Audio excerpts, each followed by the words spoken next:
Economy Summit in Istanbul. This workshop is titled Demographic Growth and Islamic Economic Expansion, New Horizons.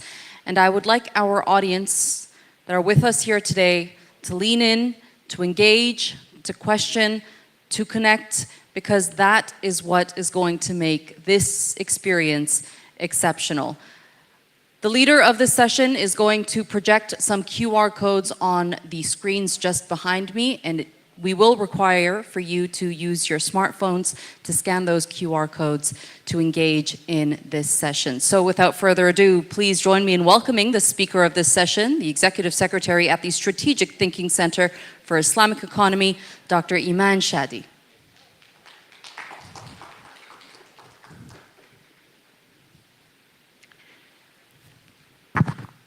Thank you so much. Assalamu alaikum. Hope you enjoyed your lunch too. I'm happy that we still have people after the lunch at the final session for the final day of the summit. I really enjoyed all the days and all the sessions was interactive, and you will find that it's been like sourcing and giving interactions to our workshop today. So I hope you all engage with me. I hope you have internet connection, so you will be able to join us in communicating and commenting as you can do. Thank you, Afnan.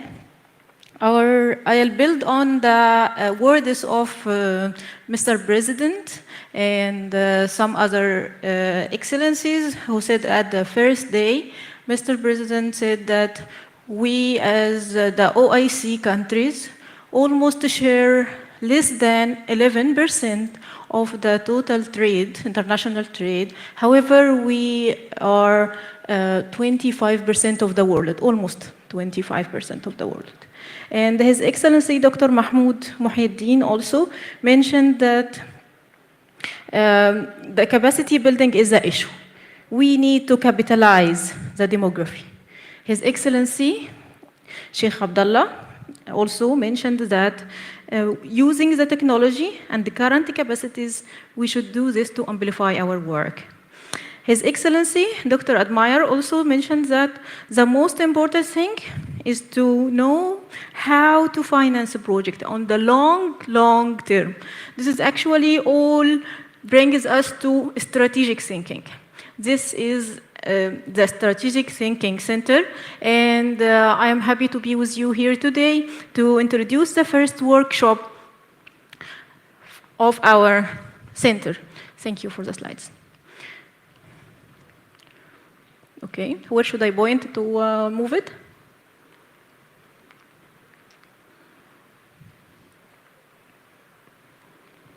So maybe it's not working. Is it off? Not working.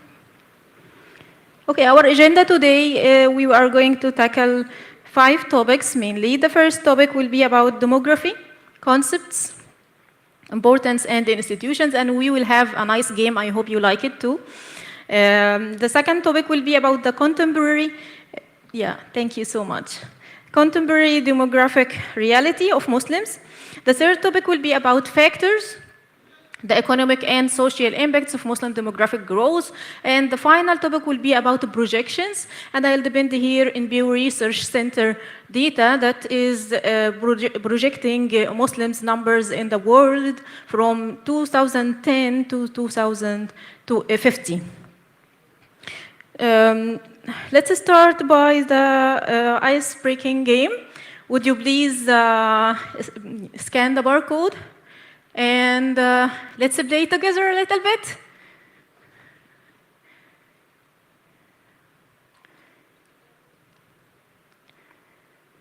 The question is asking about which country has the highest birth rate. Who could give a guess? Please select. And I'll be able to see your answers on my screen.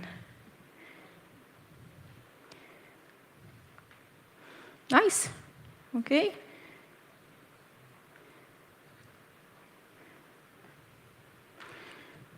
Who's else? Okay. Wait, the number is increasing. Okay. Okay.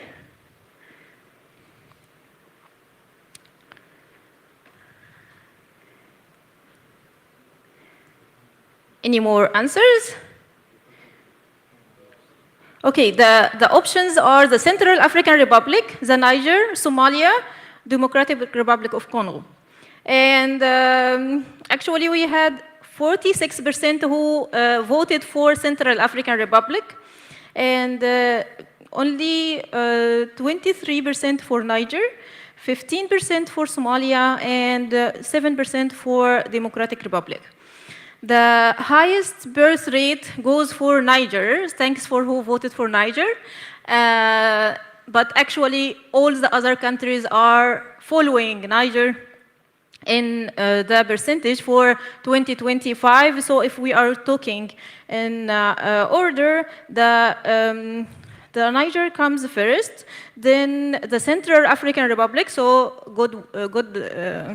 good job for who voted for Central Africa also, and then Chad, then Somalia, then finally the Democratic Republic of Congo. The birth rate for Niger is. Who can give a guess for a number? A number, would you please give me a number? Yes. More higher and go up, up, up. Yes, you need to go up. Sorry for the camera, but I'm moving a lot. Yes, I need a bigger number than 6. Yes? Thank you for this average. It's almost in the middle here. It's 44.5 births per 1,000. Thank you so much.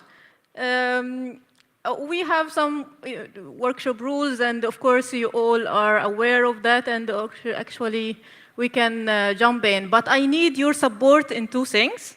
First thing, I need a time manager who would volunteer to keep our time and be our manager for this.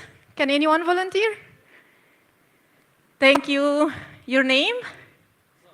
Hassan. Okay, Hassan will be our volunteer to keep the time management. Should I go for the first slide to have a picture for it? Right? So you could keep our time. Have a picture for the time to keep track, but we will move 15 minutes. Yes, add 15 minutes to every, because we had the bigger lunch break. Okay, thank you. Did you have a picture? Thank you so much. Okay. Then the second support I need someone to take notes of the very important questions so that we could answer them even if we don't have time. I can answer them afterwards and send them to you. Can someone help me support in this? Thank you. Your Hafiz? Thank you, Hafiz. Thank you so much. Do you have your mobile notes? Great, thanks. Okay. Yes. And now we're going to the first topic, which is the demography, and prepare yourself to the coming matching game. This is a very nice matching game. Will introduce us to the concepts we need to talk about. Who would be the first one to finish the game?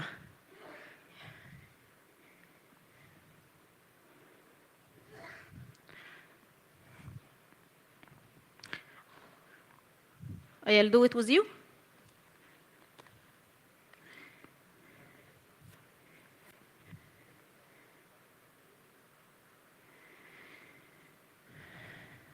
Okay.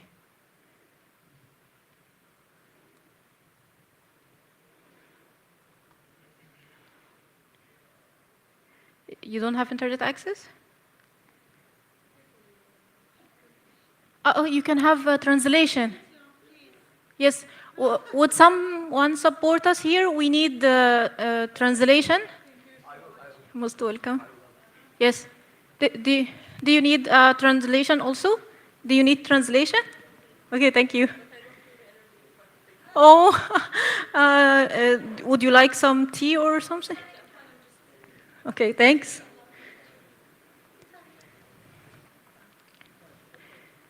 Who finished this is rate? Yes. Yes, Hafiz? This is rate, please. Yes, this rate. What does it mean, this rate?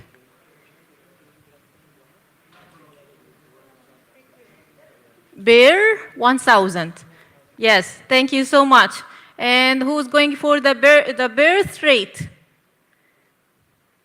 This is a workshop. We need to be engaged. I know it's after lunch, but I promise you will be much work together.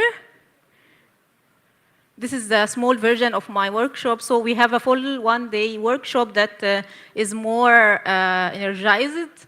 I hope you join us also in November in London for another workshop, and in Medina and Turkey for the full school of our Strategic Thinking Center work. All of us have a brochure in your back. That is, if you missed it, please let me know. We can have another one. It's talking about all details about the Strategic Thinking Center. So who's going to go for the birth rate? Yes? No, sorry, Mike, please. Yes, for translation. Thank you, sir.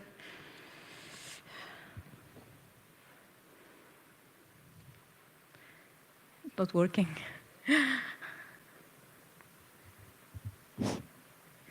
Birth rate is the ability to reproduce or to conceive and have a child, often measured by the total fertility rate. Sorry, no. It's not. Not. This is the fertility. Fertility. Yes. Reproductive and fertility. Who's going to the birth? The keyword is birth. So the identification is a birth. You find the word bird. The number of new births. Yes. Right? Nice. That's right. Thank you.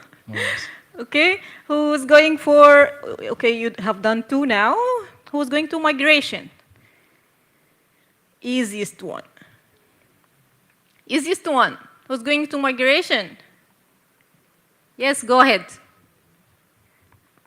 Speaker, the microphone, please. Yes. Yes, yeah, in the middle. I begged you.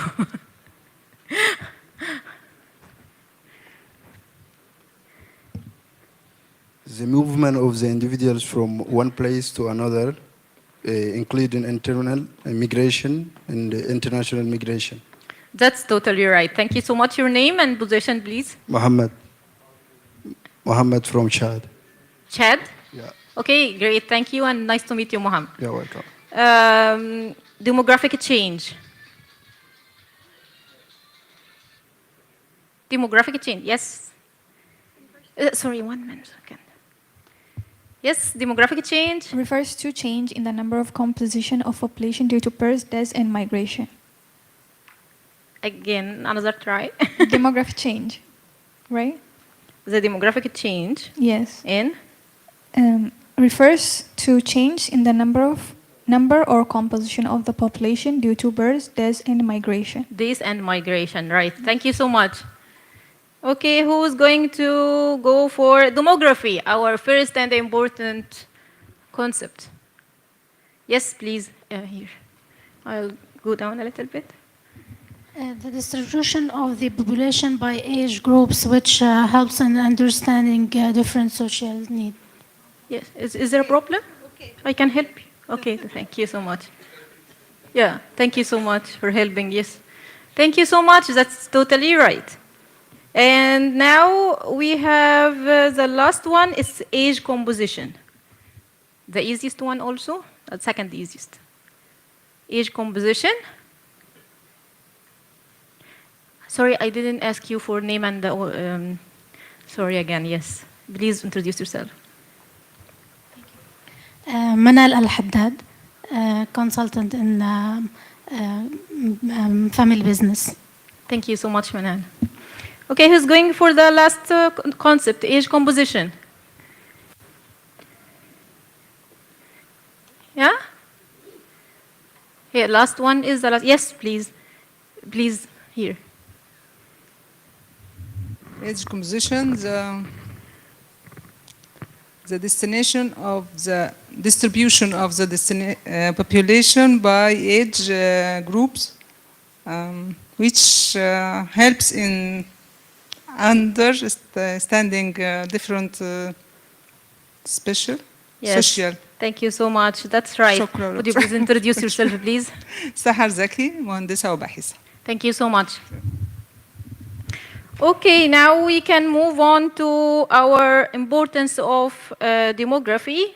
Sorry, I gave you the answer.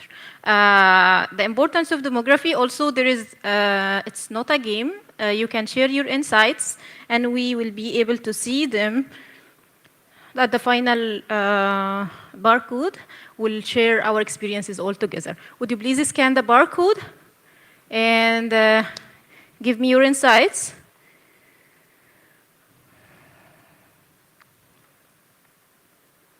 Demographic cases.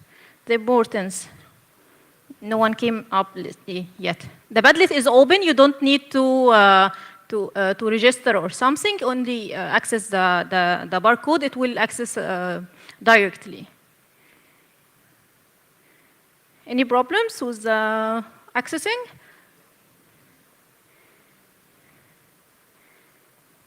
Oh, sorry, Yahya, you raised your hands. You asked for something, right?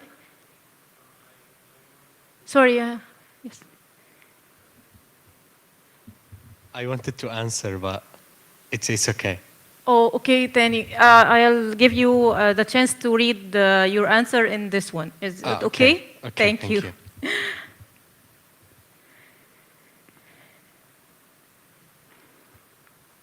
What is the importance? Yes. Okay, understanding our population. Wow. The first hitting one is the first one in my list also. Thank you. Okay. Who's coming next?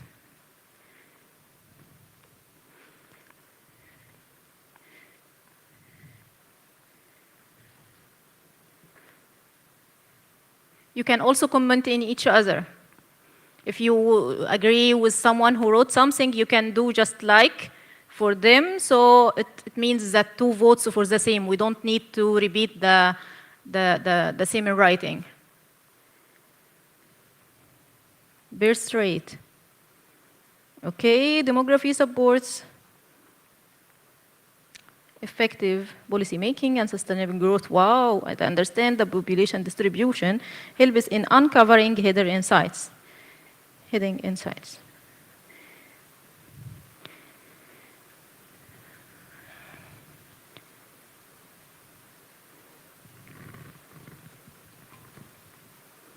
Okay.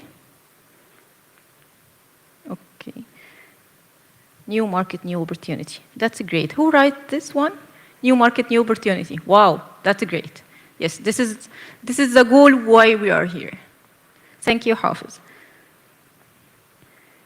The growth of the country.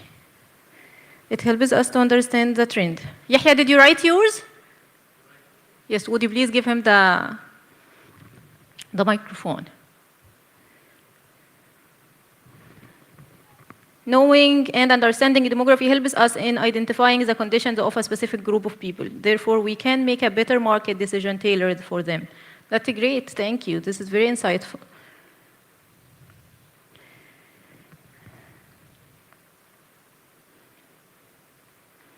Yahya, please.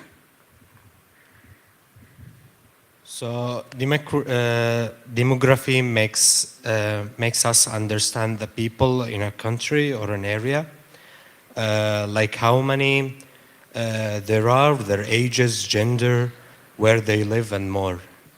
Yes, that's right. Thank you so much. Yes, and as you all said, the first thing, it's helping us in planning for population. So understanding of the population growth, trends, sustainability, sustainable economic developments, simulating economic growth and increasing productivity, directing investments. You remember yesterday, the second, yes, Q Invest said that I don't know where to invest my money. And he had an idea from Dr. Rafi next to him, and he said that, oh, you give me an idea for investment. Yes, this is how it goes. He knows that the Muslims are in this place, so I should be serving them here. They need halal products, they need financial Islamic products, they need actually everything that is not available in that place. Last July, I have been to Switzerland, and actually it hardly find something halal to eat, so I was eating vegetarian food, and actually it tastes very bad. First, the vegetarian food tastes very bad in that place. They put anything with each other and offer it to us in a very highest-ranked university. But they didn't know how to serve Muslims because they don't have halal. Okay, but there was a startup that is a kitchen making from the food that is available in some places. They would get rid of it, and the country, the government, asked this guy, would you be interested in having this, because we are going to throw it anyway. And he told them that yes, and he made a kitchen that invented things from that pieces of food, like spicy. They don't like spicy very much in that place, in this village exactly. And they asked him that we are going to throw it. If you don't want it, we don't want it either. So he took it and make some very flavor, and it was very nice tasting. And actually, all the people called him that, like, this is the inventor of food there, and it was very nice of him. But actually, he didn't offer halal food also. The meat offered was not halal. And when I talked to him, and I clarified the difference of it's halal, it's not only for Muslim, it's for healthy people. It's for healthy people. It's not about regulations of Islam. This morning we had the session, the BR session, where we're talking about how to simplify words and how to talk to people about Islam finance, Islamic economics, without being very complicated.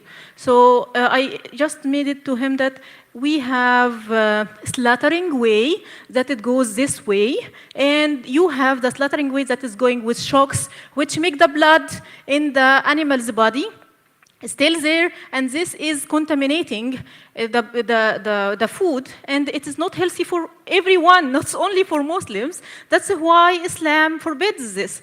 He was shocked to know this for the first time, and a colleague from mine would heard us.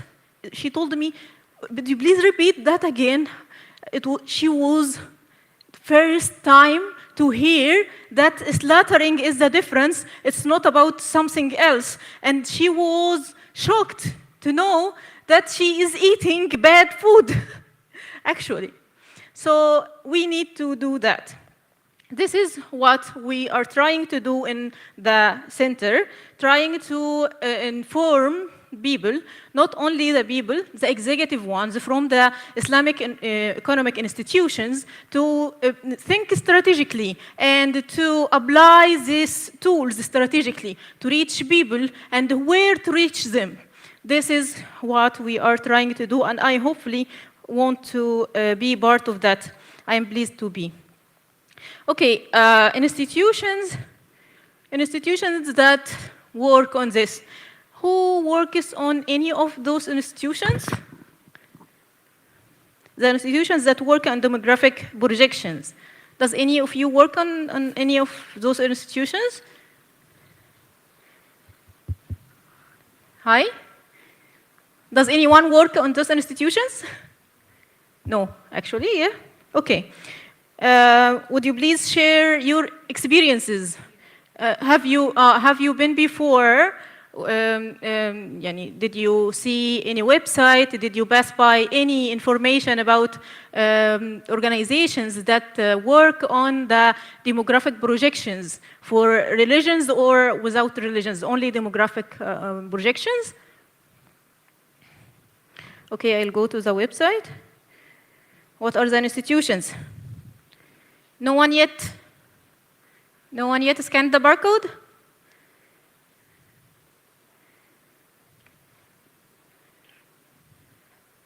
Nice to have you. Would you please scan the barcode? Yes, please.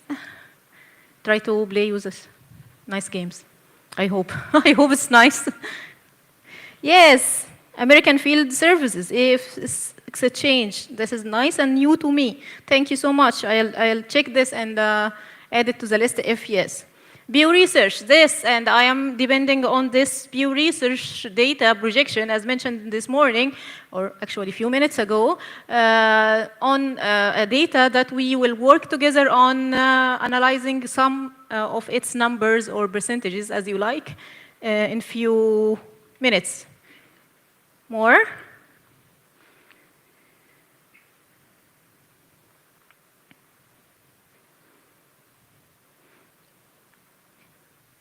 Our time manager.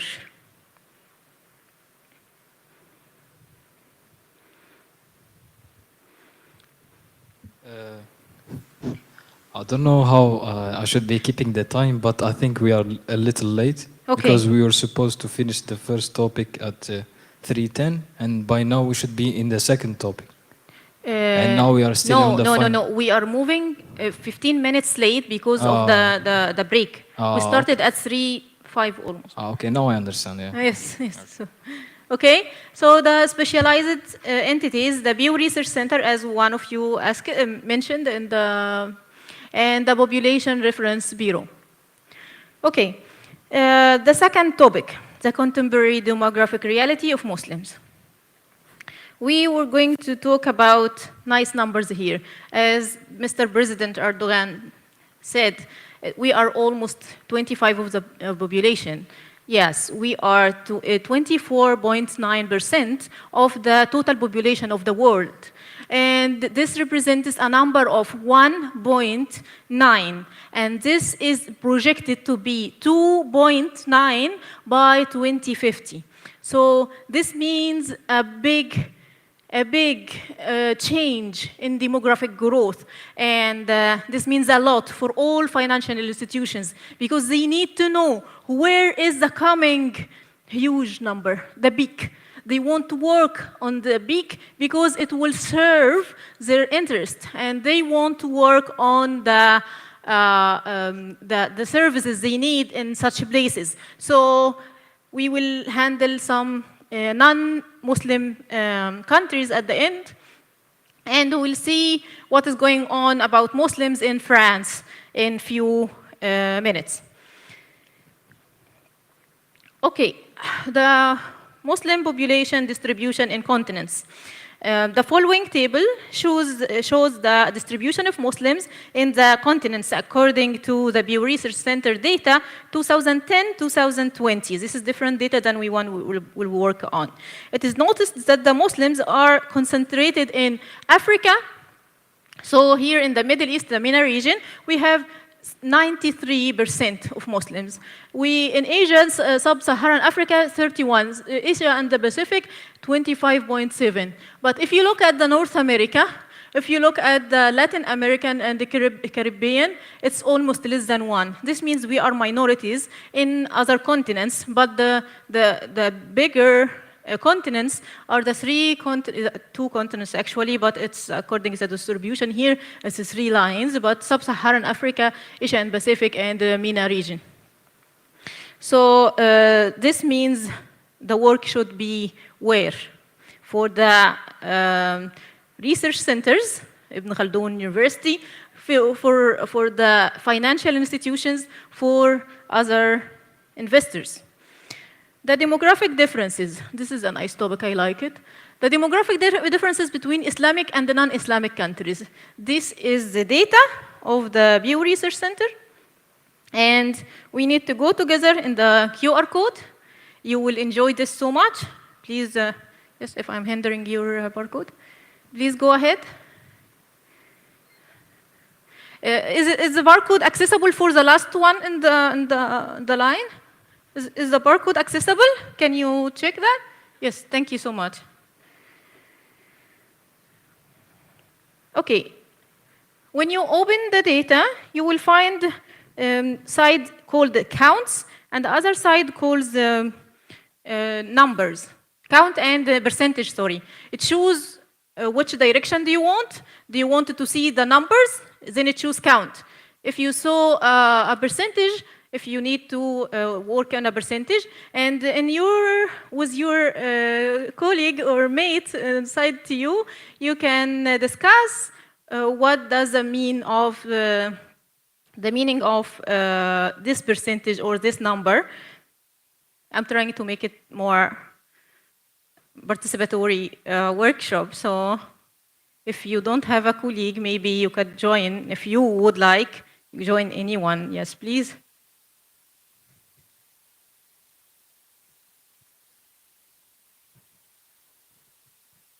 So, who came with the first number and would like to share with us?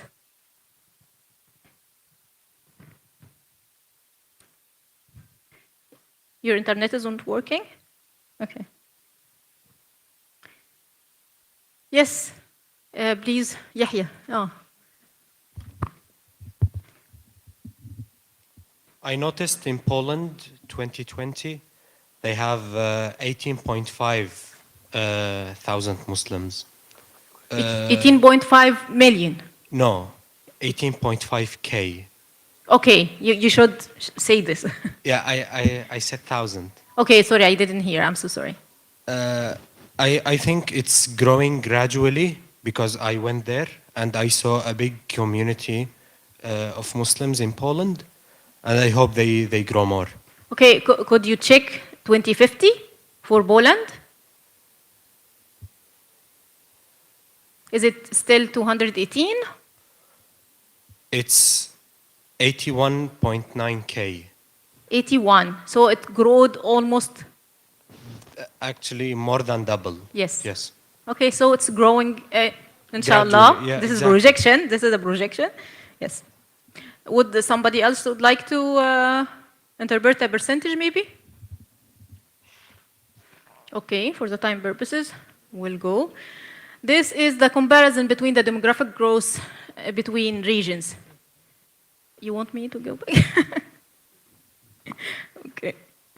So for the demographic growth between religions, we have the Muslims are 1.8 demographic growth rate, and this is the highest rate for all the religions. The coming next is the Christians, and it's 1.2. Jews and other religions are less than 1%. So that's why the Muslim growth is expected to be the highest by 2050. And there is another projection for the GDP and related to demographics by 75, and it is almost saying the same. So the Muslims are going to grow, and the institutions, the Islamic institutions, Islamic financial institutions, should be concentrating on the places where Muslims are growing. Okay, comparison. Yes, I'm moving here. The following table also presents the distribution of Muslims and the other religious affiliations by continent, according to Pew Research Center 1020.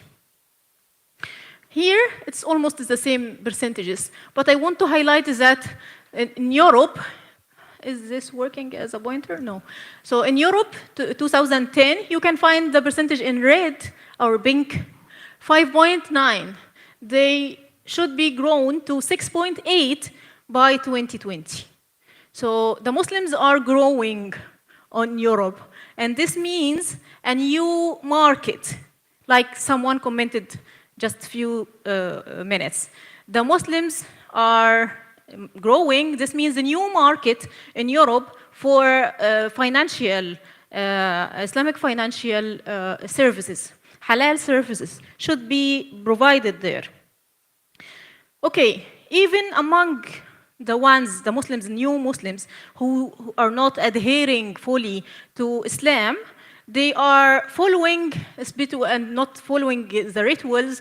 They have some commitments And you can be amazed when you ask them, why do you eat this? I am a new Muslim and I'm not eating pork. So this means a growth in the halal products market. Islamic finance, increase of products of Islamic finance. Investments, increase in the investments in halal projects. Increase in the cultural awareness. And this is mostly needed in India, because India has Islamophobia problems, like they were talking this morning in the first session. And the Islamophobia there is not only with the people, it's also from the government side, and there are some laws that hinders the work of Islamic institutions, Islamic financial institutions in India on these topics.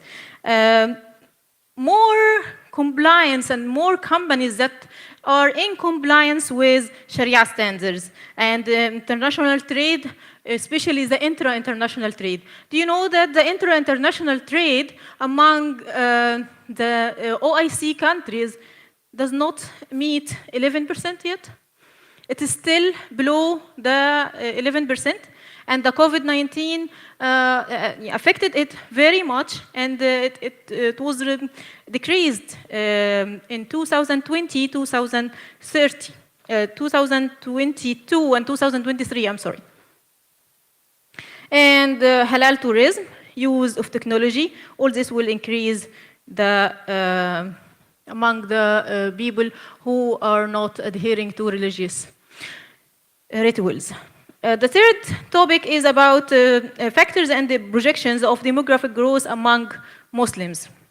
And in this one, we need to talk about two things, actually the past reasons and the current reasons. The past reasons why or who participated more to increase the number of Muslims was the first thing is migration from Mecca to Medina with Muhammad sallallahu alayhi wasallam, peace be upon him. And the second one was the Islamic conquests. And for the Islamic conquest, I would like to highlight two things. During Muawiyah era, the Muslim conquests India, which have the largest number of Muslims as a non-Muslim country, currently and in the projection for 2050 by Pew Research Center. Egypt conquest represented the core factor for Muslim demographic growth in the North Africa. Those are the major things I want to highlight. For the current factors, this is the best factors. For the current factors, migration only is a factor, not only like happened with the Prophet Muhammad sallallahu alaihi wasallam, but it's one factor now. And the internal and external migration, I'm not going to explain the difference. Of course, you know it. The effect of demographic growth of Muslims that result in increase of demand for the Islamic economic services. And you know, the trade was one of the major reasons with the demographic growth and the spread of Islam.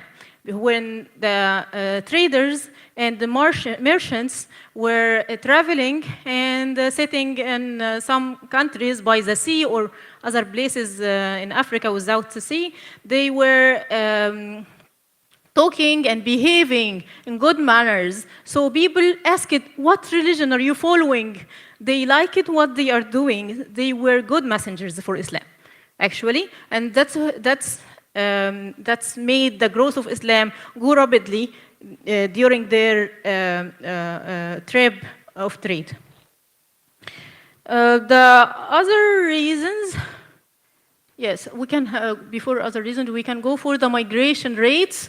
The migration rates from 90 to 2020, and we can find that almost the Muslims are growing migration, other religions are decreasing. Their migration is decreasing.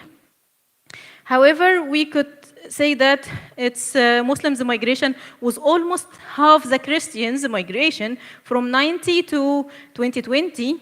It was 0.54 and it became 0.59. Do you think of any reason why the Muslims in that time migration increased? Could anyone give a guess? Yes, please. Would we have a mic over? Yes, please. It's okay. He's closer than you do. He's closer. So actually, I have a question before answering, and it is that what exactly are we referring to when we say migration?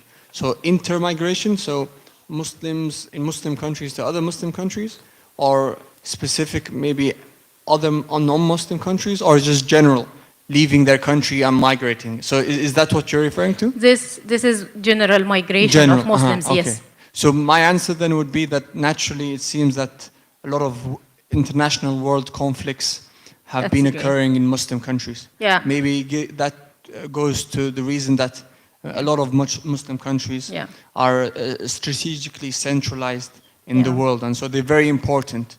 They have many assets in that Yeah, I have the case. same guess. Pew Research didn't write the reason. Yes, but I actually totally agree with you what you said. Okay, the factors, the natural population increase. So the natural population increase, we had in this matching game this evening, the birth rate and the death rate. So the difference is giving us either an increase or a decrease in the population side. So if the deaths are more than the births, then we will have this is more. Decrease, right? And if we are having births more than this is, of course, it's the opposite, so it's increase in the population. There is a very important note here, the economic and social conditions contributed to natural increase. How do you think the economic and social conditions could contribute to a natural increase about deaths and births? Could anyone give a guess? Yes. There's no one else, so yes. But I can take another answer. Sorry, you didn't introduce yourself. Yes. My name is Mohammed Al-Mani'. I'm a graduate of economics and finance. So the question, if I understood correctly, is that what are the reasons that economic How economic and social conditions contribute to natural increase? in birth rate or? Whatever, birth or this? So naturally, when you have prosperous economic times, people have more money to maybe get married, maybe, for example, make families. People make families. Young youth find good income that they can make homes for themselves. Very natural. And on the opposite, when there's more conflicts, less prosperous economic times and wars, then deaths will be increasing in that case. That's great. Thank you so much, Muhammad. Could we have someone who would add a little bit part to complete the answer? Okay, so Muhammad said that it's about the having money, prosperity. So if someone have money, then we could add that if the country have the money, so it's prosper, then the country would do more for the people. It would take care of the well-being, the health sector, and other things. So the health sector improvement means less diseases, more birth rates in some cultures. Okay, thank you, time manager. Thanks. Okay, so we need to go further. And in this slide, we have the fertility rate by region. And fertility rate for the Muslims in the world, it's 3.1. However, all the other religions are 2.5. You can imagine the difference. This means a lot of Muslims and why they are going further than other religions. Okay, and it's then for each region. In this slide, we can see that by 2050, we will have Muslims will represent almost 30%, as we mentioned, 29.7, that's the green percentage, and from the world population. And their presence will increase in Europe. It would be 10.2%. In this coming one, there is It's not a game. It's to share your insights about what is the impact of Muslim growth. We actually talked about some of them, but it would be great if you could participate your opinion and your insight about how it affects the Muslims' growth in Europe, how it affects us, what is important for Islamic financial, what it could work on in next time, what are the projects you need to work on. Okay, I'll open the website to follow with you. What is the impact of Muslim growth in Europe? First one came, new markets for Islamic and the halal industry. That's totally right.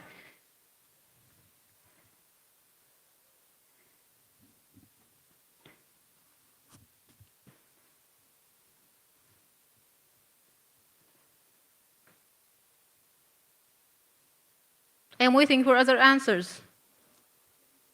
Yes, more halal-based banks. Totally right. Al-Qudwa al-Hasana. Yes. Islamophobia will increase. Oh, maybe. Who said this? Islamophobia will increase. Yes. Would you please elaborate? The mic. ممكن أقول بالعربي؟ Yeah, I think the translation is working, right? Yes, okay, go ahead. طبعا هم نسبة المسلمين هتزيد، وبالتالي وجودهم في البرلمانات وممكن ترشيح لرئاسة الجمهورية هيكون وارد، وبالتالي بتزيد نسبة الإسلاموفوبيا في أوروبا. Okay, thank you for clarification. Yes, please. شكرا. هو بالفعل كان الإسلاموفوبيا كان مؤشرات كثيرة إنها رايحة في ازدياد ما قبل أحداث غزة، لكن مع أحداث غزة سبحان الله الإسلاموفوبيا لا أعتقد إن المؤشرات بتاعته راح تنخفض، وفي تعاطف كبير جدا وفي وعي جديد في المجتمع الأوروبي وخاصة ما بين الشباب، وأكبر دليل على ذلك هي التظاهرات الكبيرة جدا في الجامعات سواء في أوروبا. من أسبوعين أو من 20 يوم تقريبا المستوى الشعبي مع المستوى السياسي والمنظمات الأوروبية في تعاطف وفي تحرك إيجابي كبير جدا مع أحداث غزة. ده بالتأكيد سيؤدي إلى انخفاض الإسلاموفوبيا في أوروبا، وده يعني الشكر والخاص لأهل غزة، وربنا سبحانه وتعالى يعني يفرج كربهم. شكرا. آمين. Thank you so much. This is a contrast of one of the contrasts, and you asked for clarification the other day. Okay, future and opportunities and the challenges. Would you please go for 5 minutes of, okay, where is it?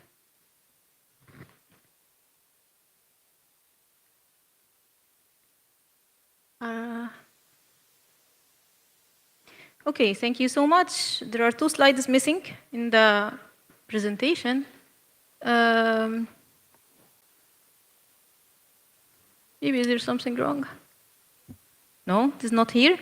Okay, for the future opportunities for Islamic economy, would you please, using the same barcode you were having right now, could we add our insights about future and opportunities and the challenges in the same one, and I'll be separating them. I am following. Using the same one, please.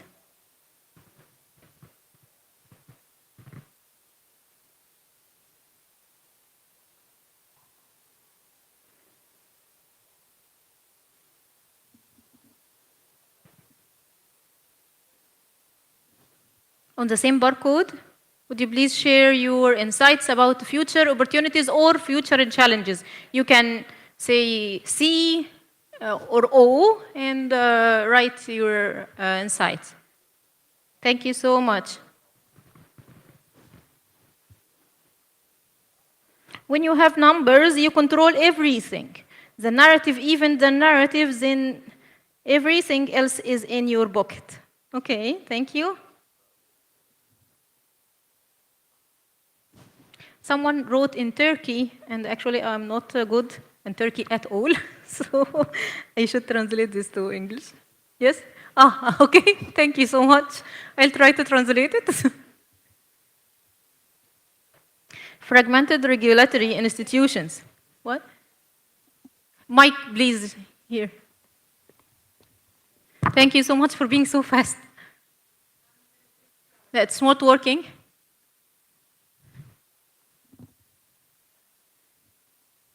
Merhaba, ben Arzu Arkun.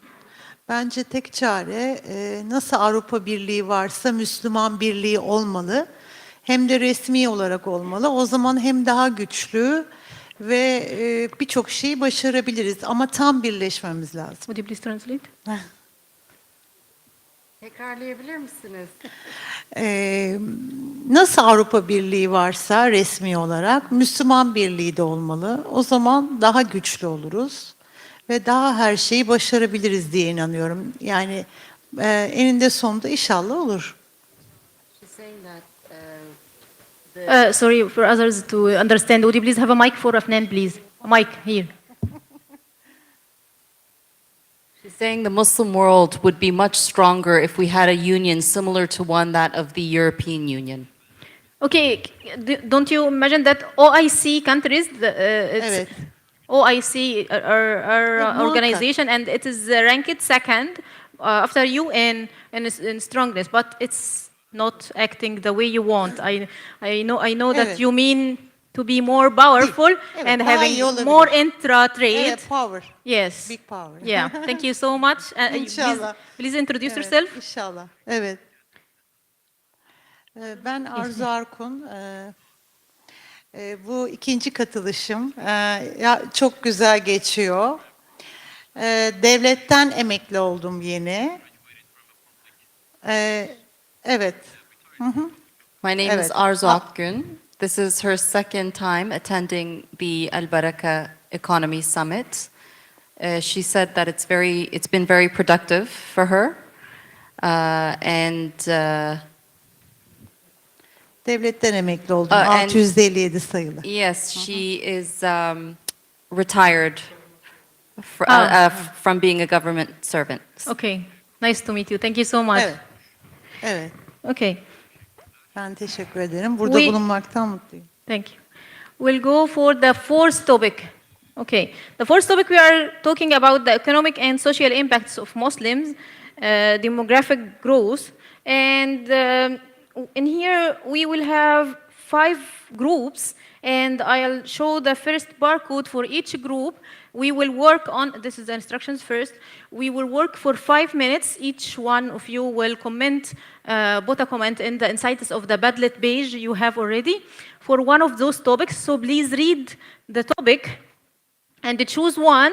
So I'll go by barcode one by one, and then you can write your insights on it. 5 minutes, then one of each group, I'll pick one comment. So I'll ask his or her comment to present or scheme for us the whole, not whole, but maybe the most significant comments in the group. And finally, there is a chance for 5 minutes if the time manager allows us. Have 5 minutes of exchanging experience together on a one barcode that should be commenting on each other. So this one will open the floor for all of you on all the 5 groups. So, did anyone pick everything? The first group, would you please scan the barcode, because I'm going to the second group. Okay, great. We have almost 5 who picked the first barcode. Are we done?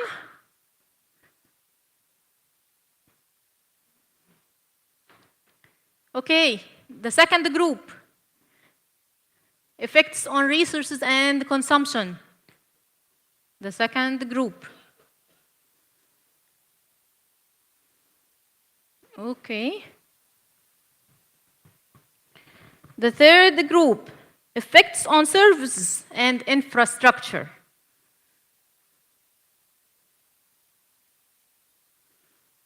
No one picked the third group? Okay, 2. Okay, 3, good. Okay, 3 for the third group. Okay, fourth group. The effects on market size and investment opportunities.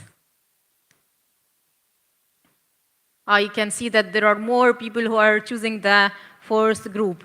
And finally, the fifth group, it's the social challenges. How can Islamic economic institutions invest in these areas? Yeah, I'll open the website with you and check. Wow, the first one came already. Okay.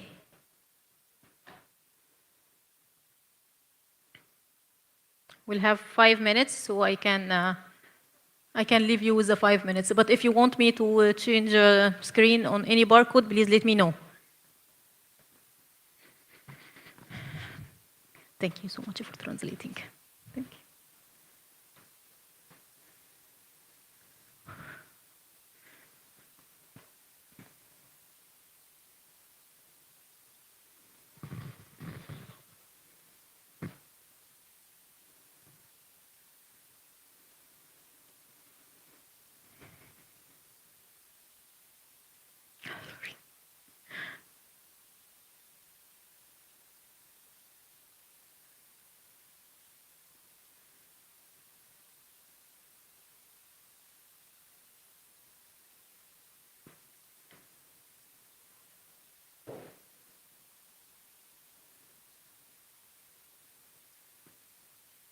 Only first group is working. Do you want me to go back for the barcodes again? The second group, this is a barcode again.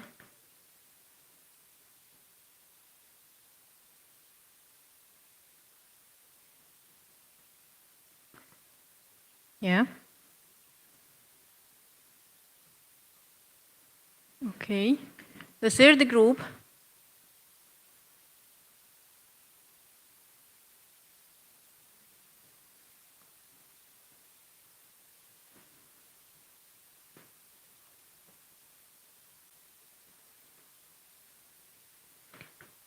the fourth group, effects on market size and investment opportunities.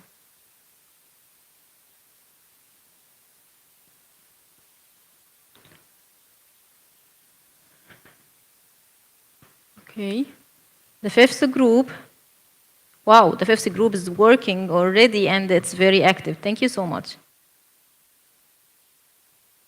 Okay. Almost the problem is in the second group. Almost no one choose it, or the ones that choose it change their minds to pick another topic.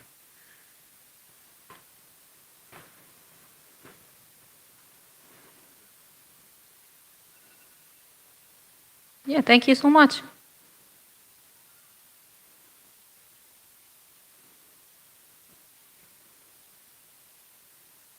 We have 2 minutes.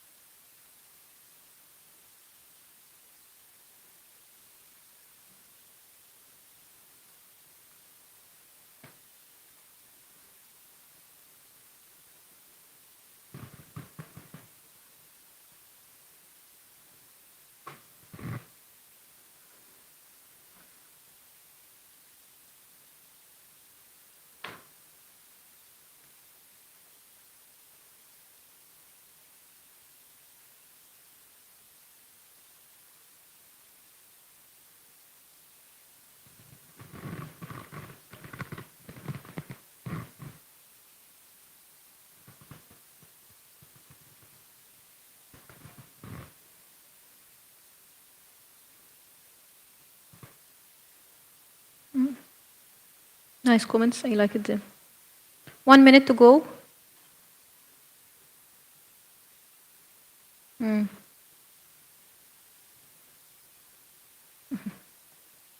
agree with almost all of you.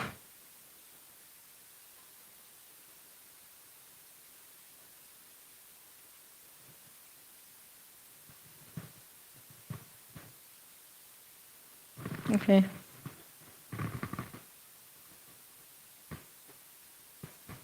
Nice color.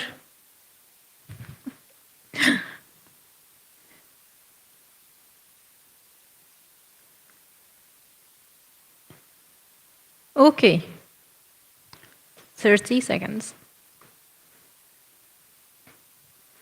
Okay.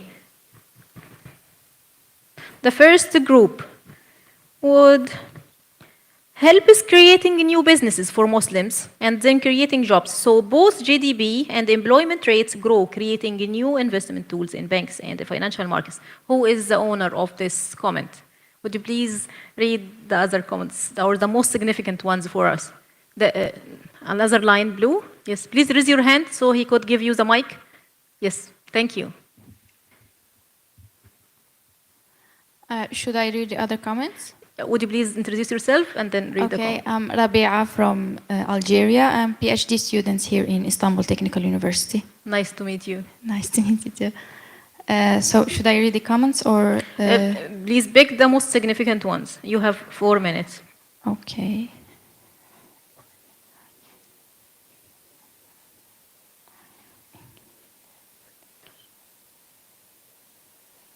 Not 4 minutes to pick. 4 minutes to pick and read.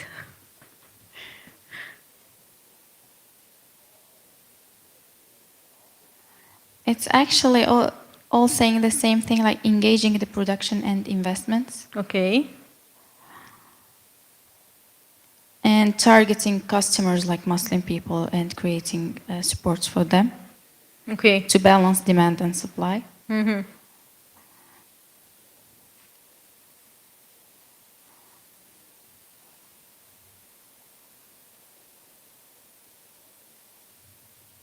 And also for more accessible financial support, help speed up production.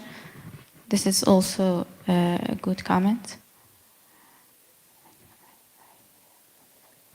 All the comments are very to the point, actually, and I liked them all. And you have another new one at the end? Halal products will be positively impacted by the increasing number of Muslims. Yeah, I don't know if you read more accessible financial support helps speed up production. Yes. Yeah, thank you so much. Okay. Decline in alcohol, the effect is on the resources and consumption. Decline in alcohol and gambling consumption. Who's the owner of the comment? Please. Did you raise your hand? Who is the owner of this comment? Decline in alcohol and gambling consumption plus a surge in halal consumption and increase awareness on wastefulness and its dangers. I see hand is up, then down again. Maybe my glass is not working. Who mentioned this? Okay, maybe left the room.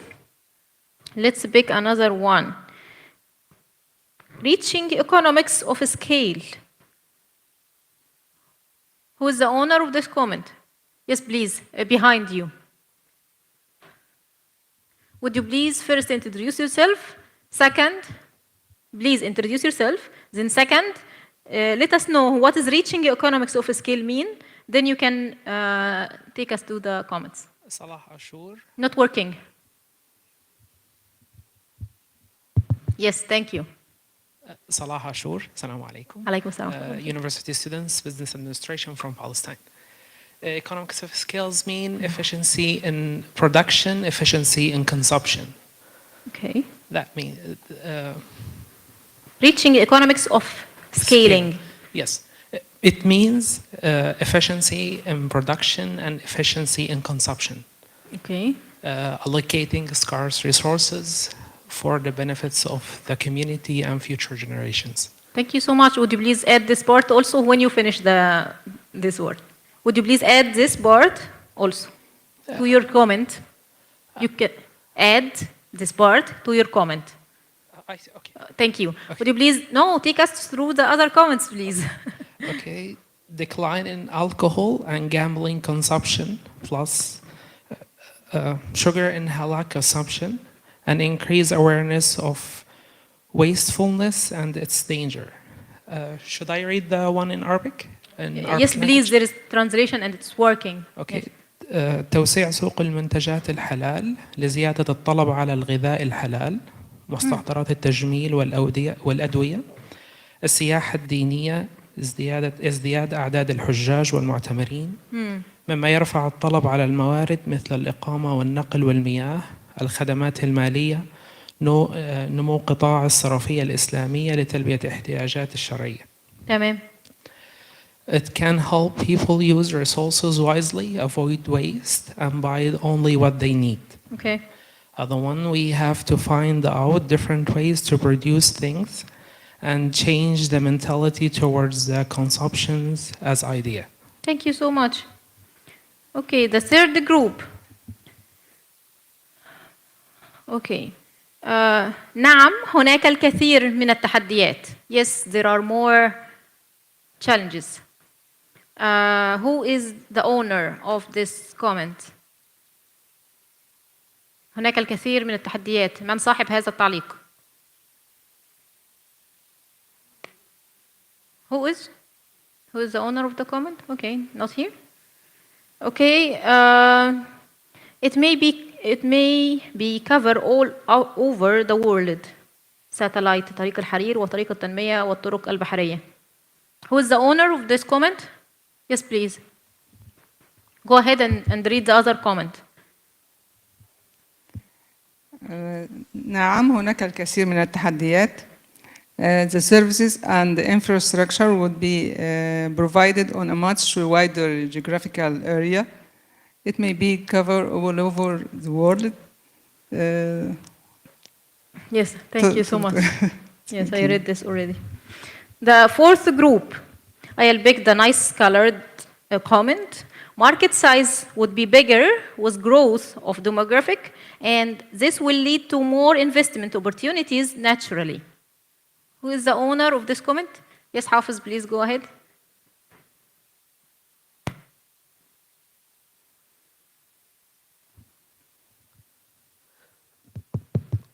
So the market size would mean, if the bigger market size means bigger demand. And if the demand is bigger, then it will lead to more supply of need. So that will naturally lead to more investment opportunities. So that's what I'm trying to say here. Okay, would you please read the other? From Jafar Muhammad, help the Muslims in Europe to diversify in the portfolio after Sharia compliant requirements are met. Increase halal market size and in food, beverage, and tourism. Yeah. And from Hassan, it will of course have a positive impact on the market size and investment opportunities, but I think it comes back to Islamic financial institutions and investors to seize this opportunity and provide halal services for the growing Muslim population. Yes. Thank you so much. For the fifth group, building knowledge about the benefits of investments in this area. Those are the social challenges. How can Islamic economic institutions invest? Who is the owner of the comment? Building knowledge about the benefits of investments in these areas. Okay, here, the mic here, please. منال الحداد. It can help by giving zakat, interest, free loans, and funding schools, jobs, and healthcare.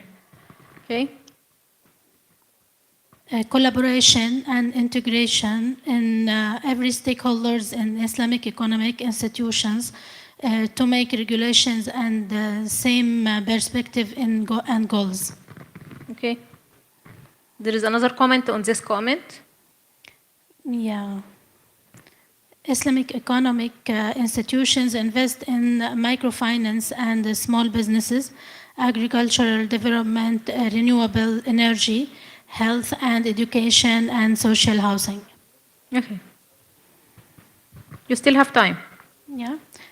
Create a new Islamic financial instruments that can be beneficial to the development of the community. Okay. التعليم المستمر. Basically, Islam is the way of life. So all the matter that connected to the life with will make Islamic economic development efficiently. Okay. Thank you so much. Is there other comments? Yeah. Yes, please. by funding inclusive projects, halal industries, and social programs that support integration, entrepreneurship, and ethical finance. All areas that, according to life of a Muslim, Allah allow human beings to manage their way as long as they follow the guidelines from Him. Conclusions for Islamic economic strategies path is freely accessible to others. Thank you so much. Yes, this is a time of exchanging experience. Anyone who wants to comment on the other comments in any of the 5 groups, would you please go ahead and do this through this barcode?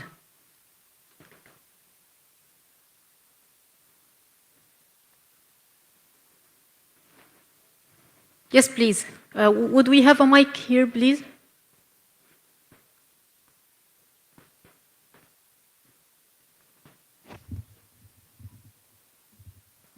السلام عليكم. وعليكم السلام ورحمة عبد الله. الغني الشمراني من اليمن، أستاذ مشارك في الاقتصاد والتمويل الإسلامي. أهلا وسهلا.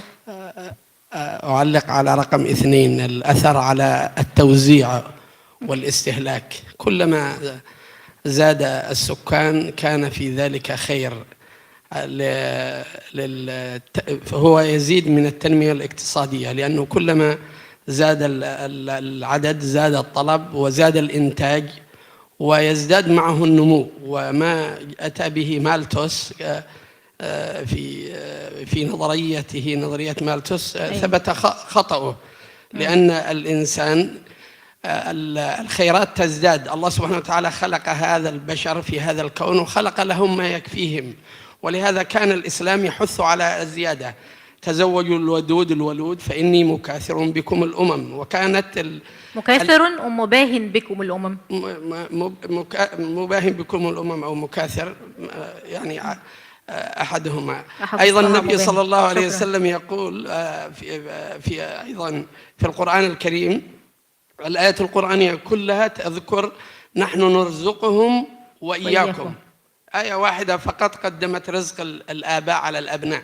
فلهذا لا نخاف. الآن اليابان وكوريا الشمالية ودول أوروبا كلهم يتناقصون، تتناقص عدد السكان، فأصبحوا في خطر كبير، لأنه كل سنة يزداد الناس كبار السن ويقل الشباب. فلهذا تعتبر زيادة النمو السكاني في العالم الإسلامي فرصة، وسببها ليس سببها أن الأغنياء يزداد عدد سكانهم، حتى الفقراء، لأن الفقراء يحتاجوا إلى أولاد يعملون. وأيضا سببها في العالم الإسلامي الاعتقاد الديني، أنه لا بد يكون عندي أولاد أكثر. بارك الله فيكم. Thank you so much. This is really great, and this is called in economics the demographic gift, or it's in statistics, we call it the demographic gift. When we have the population in a young age, this means a young aged population, which means more chances, more workforce, more.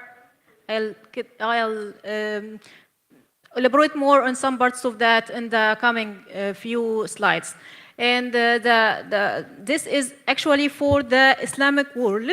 And some of the Islamic countries have younger ages than other ones. And it's currently in Egypt, as I'm Egyptian, so I am familiar with this. So the youth in Egypt are in the younger ages, and this means in prospectus economics, more prosperity, more of everything, as Dr. said, but it also for other maybe underdeveloped countries and developing countries, it means more challenges, more pressures and resources. And this could call us for more management, efficient and wise management. I don't recall the name, but someone just, yes, thank you, just bring this, that brought this point to us, that efficient use of resources. Okay, did you change your experience? More changes of experience.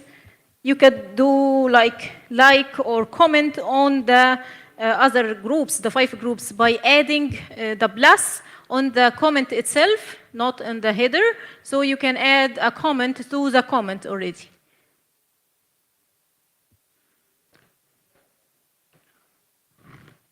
I can see that some did already?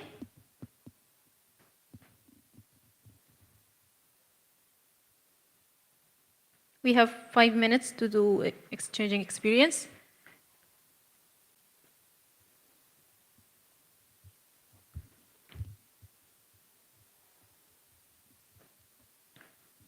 Thank you for those who commented already. I can see that people are agreeing with others. You can now see all the picture of the 5 groups. You can comment in any language, and I'll translate if Turkish. Yes.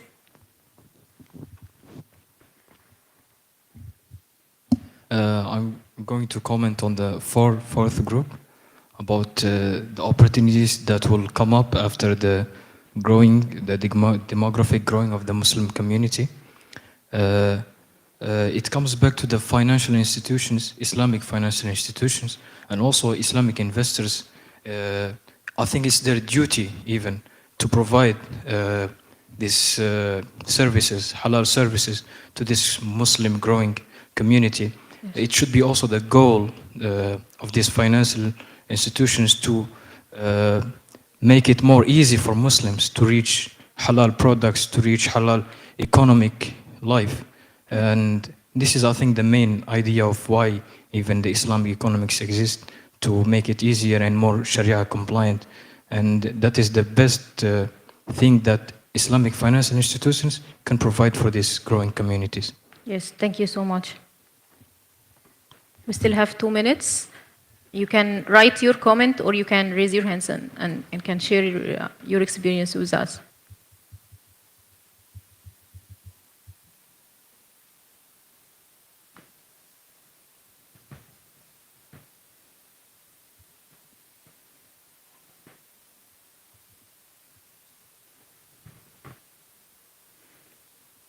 Okay, thank you so much. I'll go for the effects on production and investments. As I just said, the demographic growth, the demographic gift, the workforce, this increases the productivity. So if we have a young aged workforce, this means higher productivity in prosperous countries and other conditions, of course. So assume that we have this on. Production of halal products, increase in investments in Islamic finance, and finally, increase in government spending on infrastructure. Effects on resources and consumption, increase in the demand for Sharia-compliant products. Effects on services and infrastructure, the number and types of infrastructure like mosques would increase, less diverse and more homogeneous. I think someone brought this as it would brought Islamophobia. However, in the places where the Muslims concentrated, should not be Islamophobia, but in other places, as I understood from your side, right? Thank you. Middle Eastern culture and existing challenges. Water, desalination, food imports, all this increases. Pressure on educational and employment services, as I just mentioned, this would be a challenge, but only for countries in the developing or underdeveloped countries. And finally, the excessive urban expansion. For the effects on the market size and investments, we could have the expand, and you highlighted this already, expand of market for Sharia-compliant goods and services, increases investments opportunities in Sharia-compliant goods and services, encourages multinational companies to participate in the halal Islamic economy space and the innovative products. Now we are coming to our fifth and final topic, which is about projections of Muslims with case studies for 3 non-Muslim countries and what does it mean for them. We'll start with Asia. So we have India. India, we have here projections of Muslims, the Muslim demographic growth and its impacts in India. The projections of Pew Research Center indicate that the percentage of Muslims in India will increase from 14.4, as you can see, in 2010 to be 18.4 in 2050. This means in numbers 176 to 100 millions to 366,000 million of people. And this is a non-Muslim country. You can imagine what is the shape and size of the market of the products of halal, and how it would be possible to have a future workforce, production and consumption of Islamic finance products, and their needs for education and the skills development, the social and economic integration, and it would be also a potential market for Islamic finance. Yes, yes. Sorry, the mic. So I have a question actually, and it's also relatable to what was previously shared in terms of other percentages. So my question is, what is the source and what is the framework in which these projections were made? So how is it that, are they just purely historic based projections? Okay. Or are they other way? Because we know that some crises can occur that might influence largely these numbers. Thank you very much. Okay, do you remember that slide when we scanned the barcode for the data of the demographic growth from Pew Research Center? Yes, it's Pew Research Center. So this is the data we already had from, and yes, that's one. Please scan it. You will have the full data. You can download it in Excel, and there is much more than 2 articles fully written and reports written about the how and why they built on this, and how they have done the projections. Most welcome. Okay, let's go back to our projection on India. It's not our projection, sorry, I mean our slide on the projection of India. And we are about to talk about the current Islamic economic services. They have murabaha, bank accounts, microfinance, investments, and mediation in shares. So although they have only private companies that is working on this, and it is not the country, but it is there, and it is working. The second country, we have the Ethiopia. And why I choose the whole 3 countries we are talking about, they are the highest number of Muslim population in their countries. And coming to France, actually Russia is higher than France, but Russia is a transactional country, transcontinent country, so most of it in Europe, most of it in Asia, and some of Europe, so I couldn't figure out the number actually. Is it Europe only? No, Pew Research didn't differentiate, but considering it in Europe. So I selected France because France is a purely Europe state. Do you have a question? You raised your hand. Do you have a question? Okay, no, it's by mistake. ممكن يكون مش كويس انه تعليق. الصين كانت سابقه الهند في عدد السكان، طبعا قيدت الصين الانجاب بواحد بس، والان بتحاول ان يزيد العدد لان النهارده الهند بتغلب الصين في عدد السكان. الحاجه الثانيه، الهند نفسها فيها عدد مسلمين كتير جدا، فلو إذا تم التواصل معاهم يبقى هنزود كمان الانتاج المنتج. Yes, by the fertility rate 1.8, as we mentioned, the Muslims will be higher by 2050 to reach, okay, the other slide, to reach 18.4 of the population of India. That's totally right, I agree. Thank you so much. For Ethiopia, it's almost the same as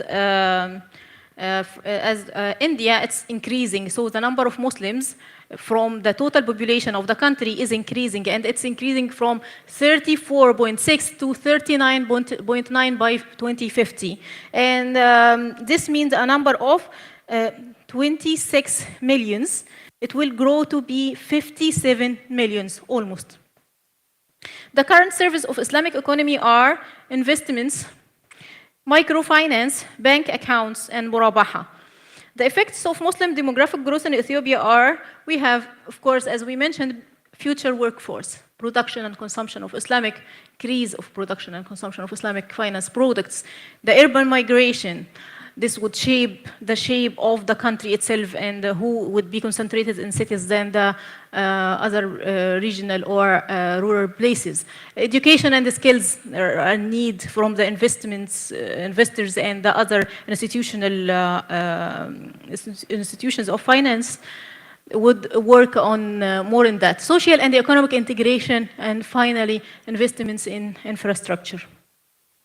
The last country we had is France, and as I mentioned, France also is increasing, and it's increasing from 7.5 to be 10.9 by 2050.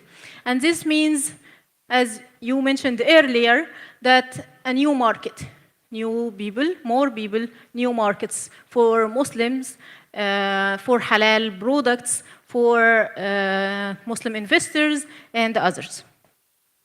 The percentage would grow from 7.5 to 10.9. The number would grow from 4 million and more than half to 7 million and a half.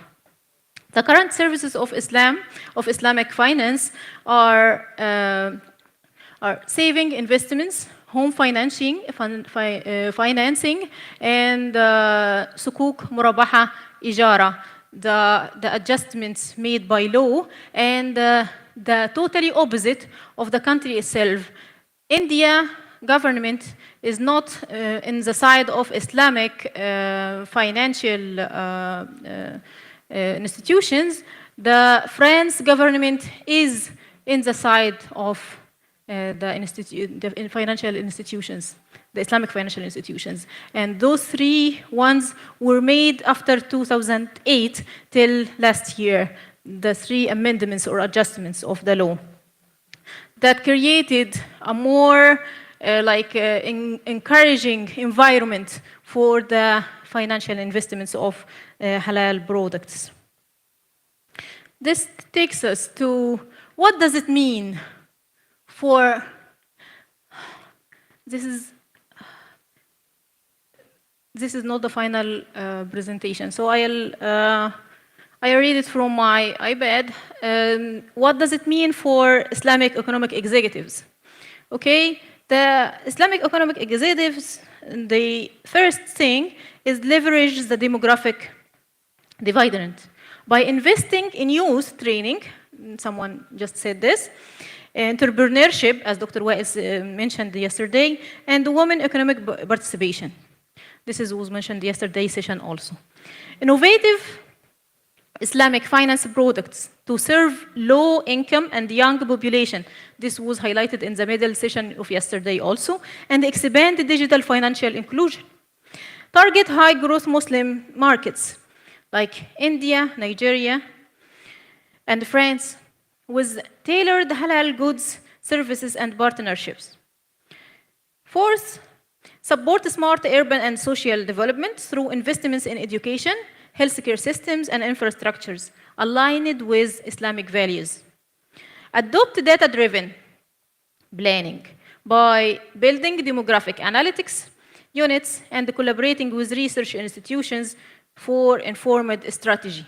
And this is very important for universities who are collaborating and partnering with us.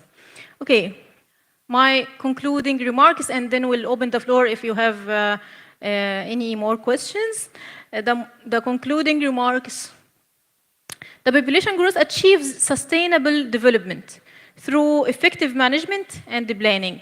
So the developing countries should be working on how to efficiently manage their population. So we should not talk about the increase in population as it's a disaster and it's coming on the green and the resources will be misused and so on. The efficient management would help us grow and prospect. We should interact with each other within the region, with Muslim countries, as mentioned from all the panels in the 3 days of the summit. We can find that Sudan and Egypt. Egypt has the workforce. Sudan has the land, and it's fertile land, and you cannot find it anyplace else. It's easy to be planted, but they need to collaborate. They need to have the workforce from Egypt to work on Sudan, and vice versa, and with other countries. Like what happened in some years. The Gulf has now labor force from different countries, and you know, after like checking the demographic growth and seeing where are the natural resources and which country has the favorable advantage, then we could work on that together. It only needs an efficient management to be done. Supporting economic growth through improving infrastructure and encouraging investments, including Islamic economic products. Thank you so much for actually being here at the last time of the session, and I really enjoyed all the discussions. I'd now like to open the floor if there are any other insights or participation from the floor. May I join the floor now? Is it okay? Thank you. Yes, thank you so much. But we still have the opportunity for some questions. How much time left we have? Ah, really? Okay, thank you so much. Thank you. I can hand it to you. This is the email of the center. Okay. Yes, for any questions or queries or anything, you can reach us. Thank you. You can take 2 questions. Yeah, 2 questions are allowed. Thank you so much. The email is in your bag already. You can have it on the Strategic Thinking Center. You have a brochure. The brochure is like this. And the email and the contact, all the contact details are the other side. So you already have it. So this is the email directory, and you can scan the barcode to get in touch. Any questions? We have the opportunity for 2 questions. Okay, thank you so much. Thank you.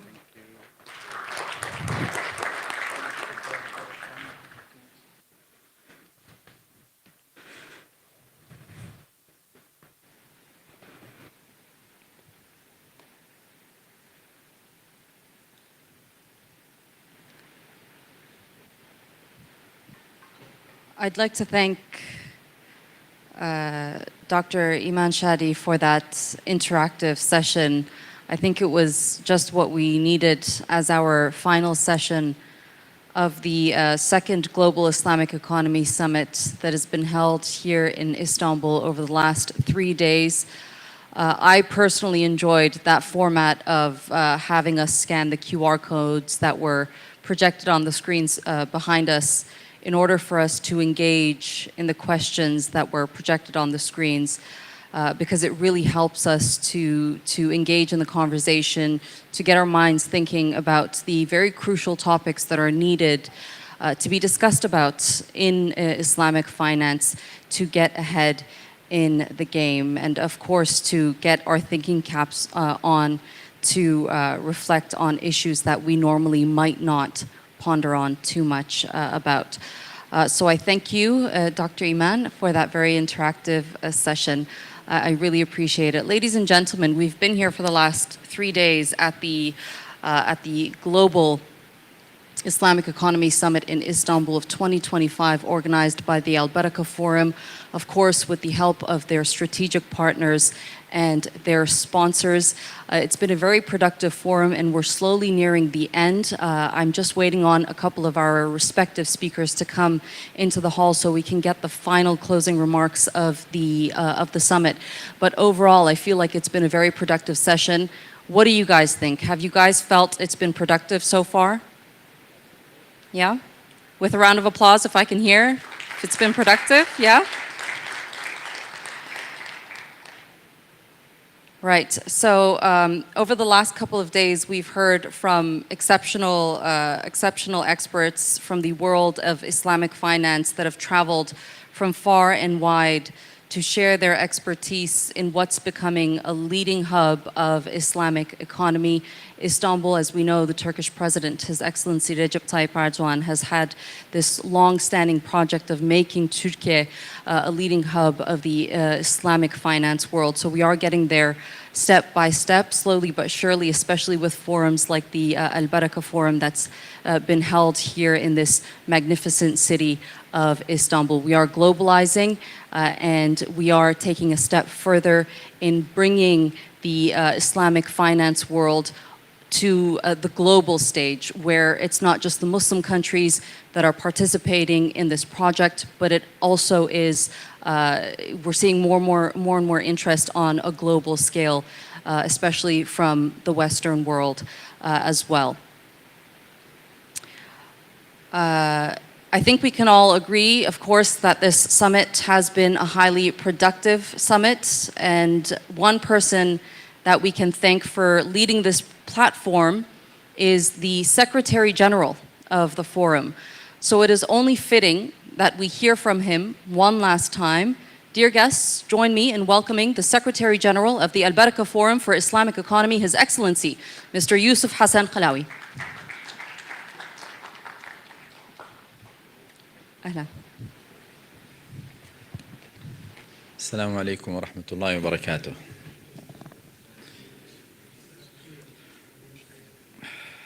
بسم الله الرحمن الرحيم. I'd like to start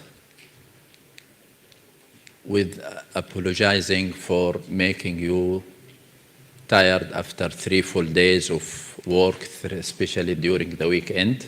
But I hope it is a very fruitful weekend, inshallah. As you notice, the subject we are talking about, the strategies for the future, is not an easy subject. And I believe all the subject for the coming years, inshallah, will be just like that. So what we are doing is that we are focusing every year on some points under that title, and we hope to see the dialogue will continue with others, with other institutions, with our other researchers, lectures, etc., about the same subject from different aspects. And I can give you just a few examples which we didn't include in that 6 panels and in the workshops. So part of that, when we talk about strategies for Islamic finance, or in general Islamic economy, where is Maqasid al-Sharia as a principle of our talk about strategies? We never included that speech. And this is basically because we need a stand-alone conference just to talk about the role of Maqasid al-Sharia in developing our future strategies. So this subject was excluded not because it is not important, no, because it needs a stand-alone conference to talk about it. The global challenges, we didn't talk about it, and the restructuring after 50 years or 40 or 30 or even 20 years for any institution, you need to consider the need for restructuring. This is also, we didn't talk about it. So anyhow, I am here just to raise the importance of continuous dialogue about the strategies, and we're still missing several important topics under the strategies of the future to talk about it. So please let us focus on that. We will be happy to support any dialogue talking about that, also sharing our thought about all that other subjects. Let me talk as usual, or raise the title of next coming, inshallah, summit, which will be in the next year, inshallah, and hopefully, as we signed in the opening ceremony, in the same venue here in Istanbul Financial Center.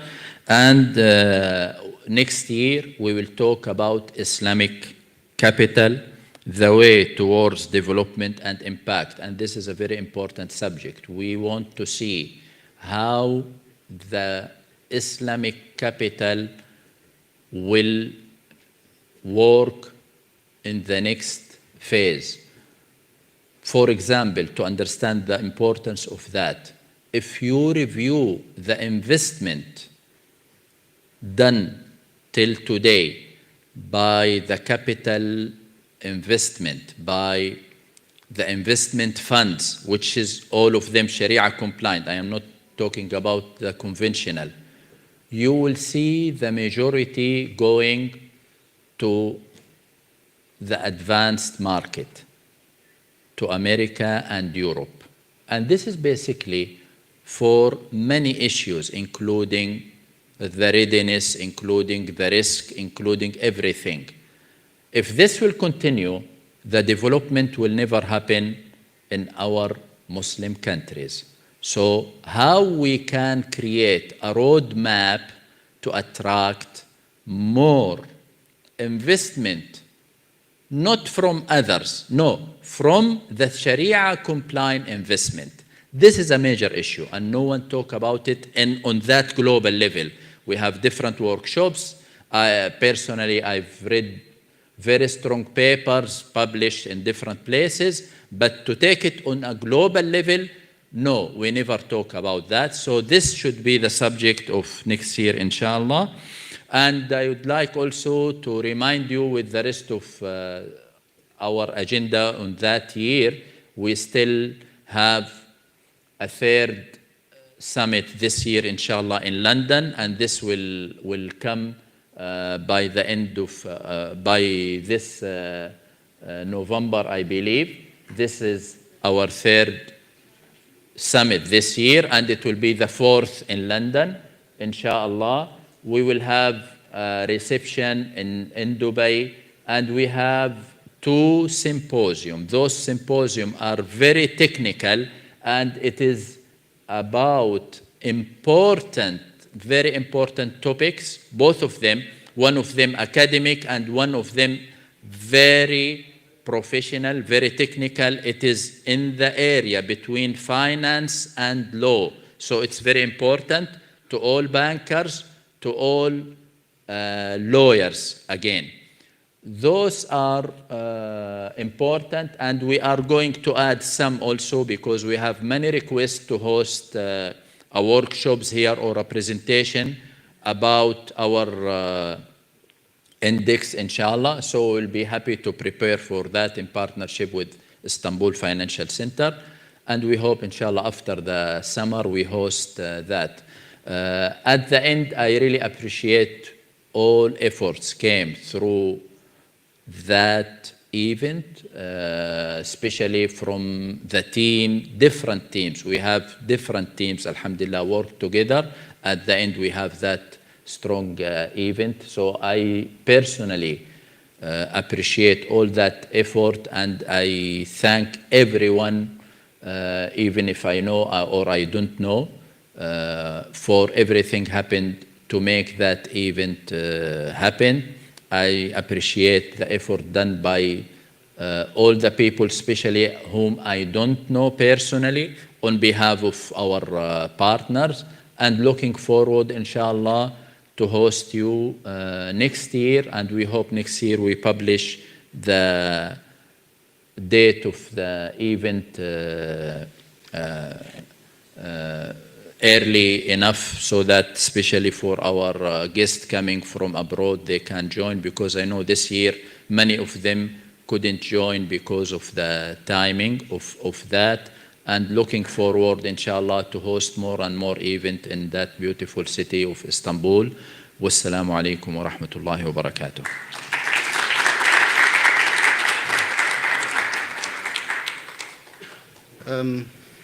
Deep thanks to you, His Excellency Mr. Yusuf Hassan Khalawi, for this great closing remarks. And I would like to bear you on the stage with me for 2 minutes just to say great appreciation and heartfelt thanks to our great moderator, who was very patient, very positively impacting this summit.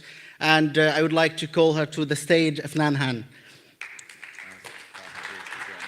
Yes. And I would like to ask as well His Excellency Taha Bey, the President of ICYF, one of the strategic partners of the summit, to the stage, please.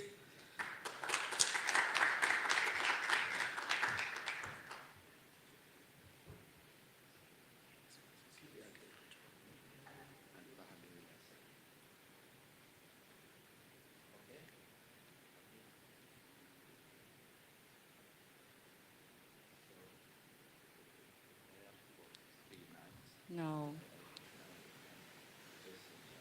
It was my pleasure. I'm usually the one that presents these awards, so I'm very flattered. Thank you very much. It's the first time I'm receiving an award on behalf of being the Master of Ceremonies, but I'm very flattered. Thank you very much. It was an honor.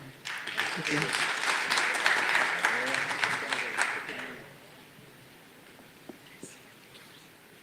All right, so I continue as the Master of Ceremonies for the AlBaraka Forum. Ladies and gentlemen, over the last 3 days, there were agreements, there were some disagreements, but ultimately the conversations held here are going to have a positive impact on the world of Islamic finance. I would like to take a moment to thank the AlBaraka Forum team, along with their partners and sponsors, for bringing this timely event to life. And thank you to you all of our participants that took the time out of their days to be with us here, everyone watching us online, for staying engaged. Again, it was my honor being the Master of Ceremonies for the AlBaraka Forum, and inshallah, we will meet again very soon. Until then, fi amanatillah, Allah emanet olun. May Allah bless every single one of you. Have a great rest of the day.